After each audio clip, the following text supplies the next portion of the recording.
Welcome to the show. Today we are talking about some hidden gems for the PlayStation 4.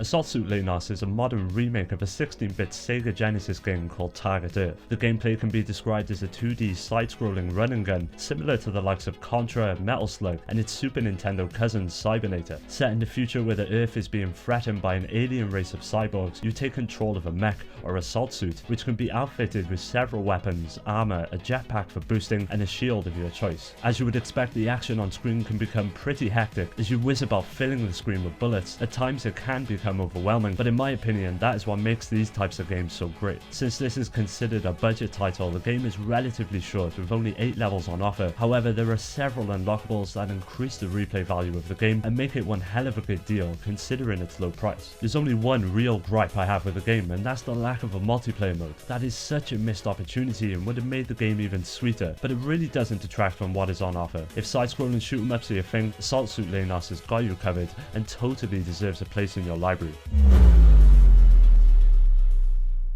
Lumo sees you taking on the role of a wizard charged with navigating through a large and maze-like dungeon. The visuals are relatively basic but manage to serve the game well as you take on a growing array of interesting challenges and puzzles. Admittedly, the beginning of the game is quite easy and doesn't really offer that great of a challenge, but if you stick with it, Lumo really begins to shine and offers some of the more inventive puzzles I've come across in a while. Harking back to the yesteryears of the isometric adventure genre, Lumo feels rooted in its gameplay elements that might not appeal to modern gamers due to many of the frustrations being exemplified by its camera angles. Judging distances can become an annoyance and will often or not result in failure and broken controllers. But a game like this should be celebrated, a game not afraid to cling to the design conventions of the past and present it in a modern manner that you either love or hate. For the more adventurous among you, Lumo also offers an old school mode that hits you with a finite number of lives and no ability to save. This mode makes one hell of a drinking game. You'll be fucking fatbirds in no time.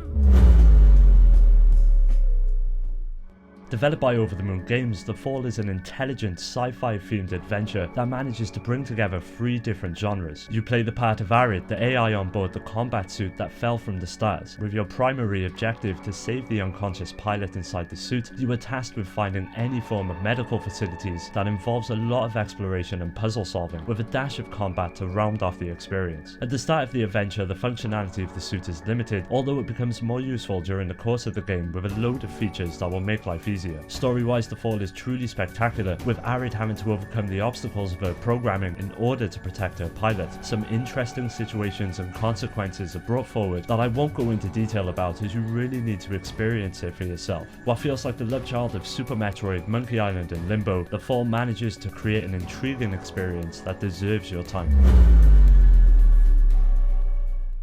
Shadow Complex was originally released in 2009 and developed by Chair Entertainment. What made this game so unique is the fact of it being one of the first profound games to appear on Microsoft's Xbox Arcade service. You take control of Jason Fleming, who stumbles across a cavern whilst exploring with his girlfriend. In typical fashion, your girlfriend manages to lose herself and you are then tasked with rescuing her. As you explore the caverns, you come across an underground complex occupied by soldiers who are all kitted out with high-end technology. You must unravel the mystery of the facility as you jump around and take out the enemies in what essentially feels like a love letter to Nintendo's original Metroid games. As the adventure unfolds, you will find various upgrades to your arsenal as you collect XP points that can be applied to your character's abilities. Like I mentioned, if you're a fan of the old style Metroid games, hell, even Castlevania, you'll find yourself right at home here.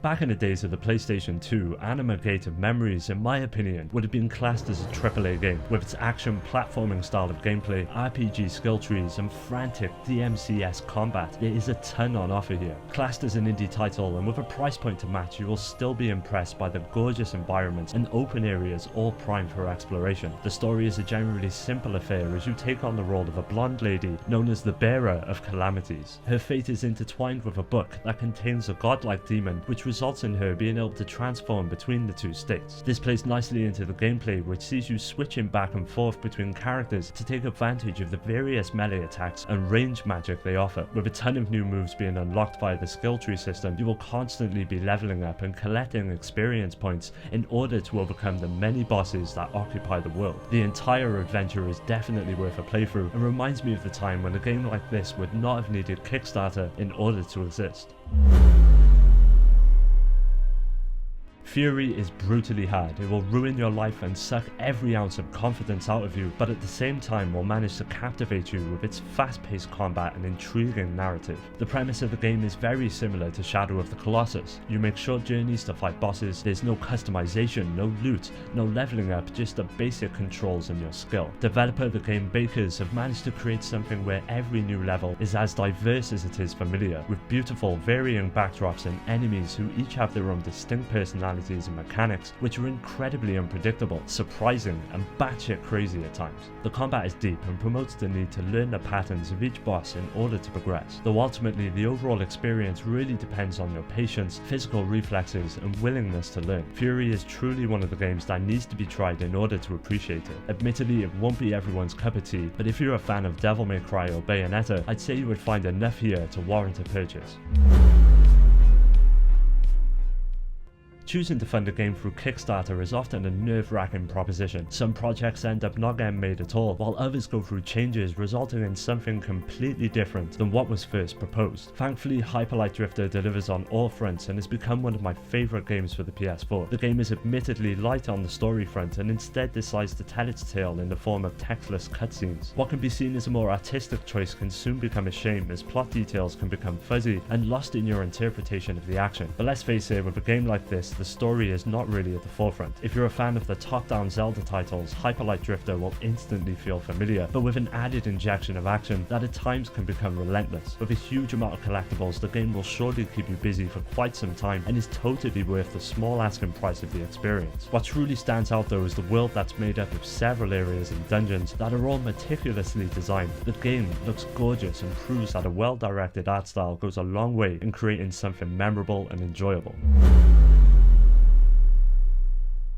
There aren't that many good water ski racing games around these days. With the likes of Wave Race and Jet Moto seemingly relegated to the memory of days gone by, Riptide is a breath of fresh air in a genre that has been sadly neglected for too long. The game has a surprising amount of context and sets up lore surrounding your character, who has been cast out from the Riptide GP League and is now forced to race illegally through the city waterways, flooded ruins and dirty factories in an effort to reclaim his reputation and title. As you make your way through the single player, you will unlock a huge array of new vehicles and characters, as well as customization features that will all help you to take down bosses and build your own crew. The game boasts some beautifully vibrant visuals and is incredibly easy to pick up, resulting in a more user-friendly experience when compared to previous games in the series. The controls are tight, the courses are fun, and with the inclusion of online multiplayer for up to 8 people, you'll always find something to be coming back to.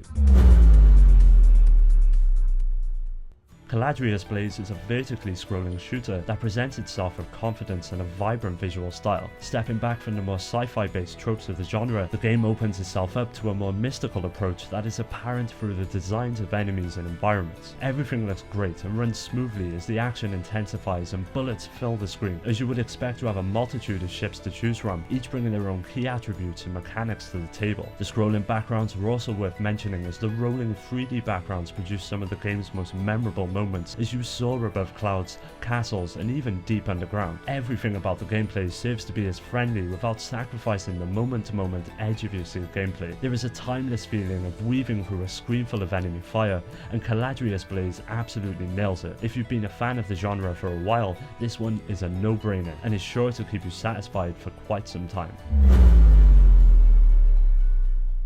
Tearaway is a series that began life on the PlayStation Vita and was brought to us by the same minds who created Little Big Planet Media Molecule. The game takes place in a vibrant world made almost entirely out of paper as you take control of our hero, who is tasked with delivering a message to a portal in the sky known as the U. Due to this, small evil creatures have begun to occupy the world, who are known as scraps. The gameplay revolves around manipulating the environment in order to overcome the confrontations with the scraps, rotating platforms, triggering bounce pads, illuminating objects, attacks, and hurling items all contribute to the progression and add to the godlike fashion of your presence in the world. Tearaway Unfolded finally puts the touchpad on the DualShock 4 to use and requires you to draw some of the game's items on the pad for them to appear in the game. I really like this feature, but it was a lot easier in the PlayStation Vita version, mainly due to the larger drawing space available when comparing the touchpad to a touchscreen. Overall, Tearaway Unfolded is a great platformer that unfortunately has gone by unnoticed. Go and check this one out.